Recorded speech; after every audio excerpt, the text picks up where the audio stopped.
Imagine what it's like being in that room. And Alfie joins us alongside his vocal coach, Dr. Voice. Morning to you both. Good morning. Alfie, I mean, what happened? What happened on Saturday night? I mean, talk us through it from your point of view, because the setup for these things is so brilliant. Yeah, so I love my football, big Chelsea fan.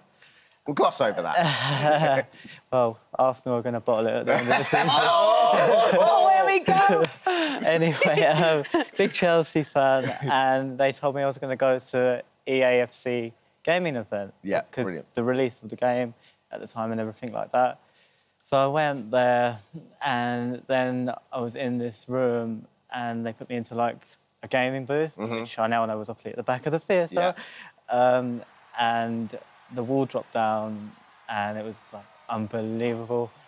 Like, I didn't actually realise I was there. What did you think was happening when the wall went down? It didn't sink in until Michael McIntyre was like, "Hi, it's Michael McIntyre, you're on my show." Yeah. And I was like, oh, my goodness. Because I suppose until that point, you thought they were cheering your goal that you'd done on FIFA. Exactly. You know, it's amazing. So I scored, and I was like, yeah, you know. And then I'm cheering in front of 2,500 people. The thing as well, because I did one before Christmas, and they set someone up. They haven't played it out yet, so I don't want to mention it. But the way the theatre's so big, isn't it? That you don't think you're going into a theatre, do you? You think you're just going into, you know, a building round the back near Covent Garden. Absolutely. That's what the shock was as well, because obviously I think I'm going to this gaming event, but it was all at the theatre, and I genuinely had no idea it was going to happen. Yeah. It was amazing to be able to have the opportunity. So well done, isn't it, the way they set up, so brilliant. It's so clever, because even down to the point of Michael McIntyre speaking to me like a gamer, I didn't know it was him. Oh, yeah. I still didn't know it was him. And then at the end, obviously, you then get to perform. Were you a bit scared, because there's 2,000 people there? I know it's a cliche and everyone might say it, but the team was amazing at the BBC. Like, they really looked after me so well.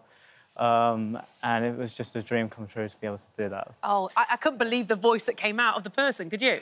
Well, no, but that's the thing, you could. So I guess that answers that question, doesn't it? Because even though, like, you know, your nearest and dearest are probably nervous for you, you know you've got the chops for this, and you know you can go out and do it. I mean, I don't like to be arrogant. I like to keep my feet on the ground and just work as hard as I possibly can. Yeah. But I've got the confidence in my ability, and I believe my positive attitude is what's carried me to where I am today. Dr. Voice, can we bring you in here? When did you guys start working together? About 11 years ago. Alfie came to me, and he's such a lovely heart. I thought, well, you know, this boy really wanted to sing. He wanted to actually sing for... you came to me because you wanted Sam Smith's vocal coach, didn't you? So you heard that You were working with Sam at the time? Yeah. And so when he came to me, I heard him, and I took a photograph of his heart. I could see he had an intent and a desire to do this. But, you see, unlike normal singers, if you have an hour a day singing, you'll be a good singer in a year, just an hour a day. Alfie, because of his dysfunctionality, he has to do 4 to 5 hours practice a day. So when I saw that gumption in him to want to do this, he came on my academy, and he showed everybody up, because he'd be doing 4 or 5 hours a day. Well, everybody would be doing half an hour a day on their singing. So he broke through, and it was only 3 months ago, wasn't it, Alf, that we got to a point where he was singing, and it's taken this time, and I remember breaking down and crying. You cried, didn't you? And we came in, I said, Alfie, you've arrived. Nice. Your voice is now got the musculature, the necessity for you to become a star in your voice and in yourself. And we both cried, didn't we? We did. We had a moment. It was a very powerful moment. And then after that, I knew that, and that's why I put him forward for the show and started to talk to different people. Oh, it was you that put him forward. I didn't realise. Yeah. Oh, that's so lovely. And for you, Alfie, you know, with having cerebral palsy, I'm sure there's been times when you've probably been told you can't do things, including singing. Yeah, so when I was at school, I went to a special school, and they said to me, I had a key worker, and she said to me, your chances of making it into a tough business, like the music business, is like me trying to fly a space rocket to space. Wow. It's never going to happen. Oh. So I was like, I'm going. I'll see you later. I'm going to be in the music business. Yeah, I'm going to make it happen. Sometimes it's that bit of negativity that spurs you on a bit, doesn't it? Absolutely, because I feel like if you don't have negativity sometimes from people, or you don't fail in life sometimes at certain things, then you don't have the fuel to succeed. Gumption. It's true. You know?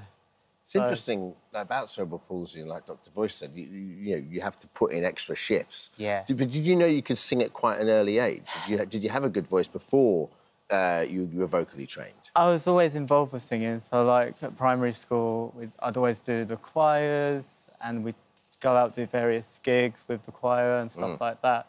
Always had the top parts on the play, like the lead singing parts. But it was only when I met Dr. Voice, really, that we really started to bring out not only the singing, but how to think, yeah. You know, the mindset.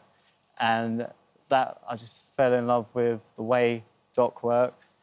And then we just built this amazing relationship, and it's just brought me so much confidence. Yeah, that's so nice. Yeah. I could see Dr. Voice in the audience with his mum, and it was, you know, both of you almost holding back the tears, weren't you? Very proud, and you know, and you must mention your dad, who's been behind this, Ernie, who's really worked hard for Alfie as well. Lifting him to my studio, paying for all the courses and stuff that he's done with me. But with Alfie, because of the last 3 months, his voice changed. It was because he started to feel more of who he really is, which is what you need to do to be a great singer. It's not about, oh, look, I can sing. It's about who are you really, and he comes from that point now. Alfie, where would you like this to take you? What would you like to do? I want to inspire as many people as I possibly can, and I think if anyone's watching at home and they think, I can't achieve my dreams, I want you to know that you can be anything you want to be. In terms of my goals in the industry, I want to be a worldwide selling artist, I want to win Grammys, I want to tour and bring as much positivity to the world. You're making me well up. That's so sweet. I just think you are an inspiration. You've inspired us anyway, at least. Thank you so much.